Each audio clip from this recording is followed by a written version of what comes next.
ചവിട്ടി തേക്കാൻ നിന്നു കൊടുത്തിട്ടല്ലേ? അല്ല, ഈ സങ്കടപ്പെടേണ്ടി വരുന്നത് ചവിട്ടി തേക്കാനായിട്ട് നിന്നു കൊടുത്തിട്ടാണോ അല്ലേ?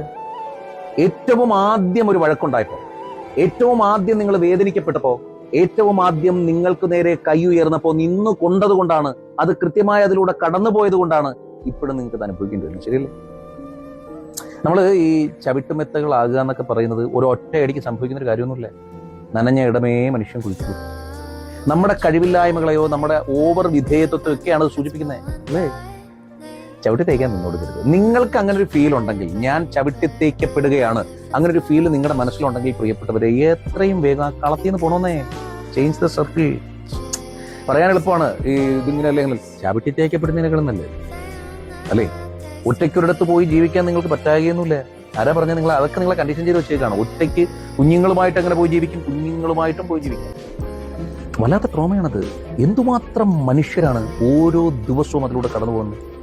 ഈ മേൽക്കോയ്മ എന്നൊക്കെ പറയുന്ന ഇടയ്ക്കൊക്കെ ഭയങ്കര വിഷയമായിട്ടുള്ള സാധനമായിരുന്നു. ആൺമേൽക്കോയ്മ, ചില വീടുകളിൽ പെൺമേൽക്കോയ്മ. മേൽക്കോയ്മ എന്ന് പറഞ്ഞാൽ തന്നെ പ്രശ്നമാണ്. പാർട്ട്നേഴ്സ് എന്ന പദത്തിന്റെ അർത്ഥം ഈക്വലി പ്രാധാന്യമുള്ള രണ്ട് വ്യക്തികൾ അവരുടെ ലൈഫ് പാർട്ട്നേഴ്സായിട്ട്, അതല്ലെങ്കിൽ ഷെയർ ചെയ്തുകൊണ്ട്, പാർട്ട് ചെയ്തുകൊണ്ട് പോകുന്നു എന്നുള്ളതാണ്. അപ്പൊ ആ പാർട്ട്നേഴ്സ് ആണെങ്കിൽ 100% ആ രീതിയിൽ തന്നെ ആയിരിക്കണം. അല്ലാണ്ട് ഒരാളുടെ മുകളിലാണ്, മറ്റേയാൾ ഒരുപാട് താഴെയാണ് എന്നതല്ല. നിങ്ങൾ ചെയ്യേണ്ടത്, ഇതിപ്പോൾ ആദ്യം അങ്ങനെ ഈ പറഞ്ഞ ഒരു സാഹചര്യം ഉണ്ടായപ്പോൾ നിങ്ങൾ തന്നെ താഴ്ന്നു കൊടുത്തു, അവിടെ നിന്ന് ഇങ്ങോട്ടാണ് തുടങ്ങിയെന്നുള്ള ഞാൻ പറഞ്ഞപ്പോഴാണ് നിങ്ങൾ ശ്രദ്ധിക്കും. ഇനി അങ്ങോട്ടെങ്കിലും തിരിച്ച് ഡിഫെൻഡ് ചെയ്യൂ. നിങ്ങളുടെ ആത്മാവിന് നേരെ വരുന്നൊരു കയ്യെ, നിങ്ങളുടെ ദേഹത്തിന് നേരെ വരുന്നൊരു കയ്യെ തടഞ്ഞു നിർത്താനുള്ള ശേഷി ഉണ്ടാകും.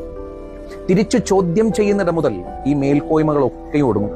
ദേഹത്ത് കൈവിനൂടാ, ആത്മാഭിമാനത്തിനെ മുറിച്ചും കൂടും. ചവിട്ടി തേക്കാനായിട്ട്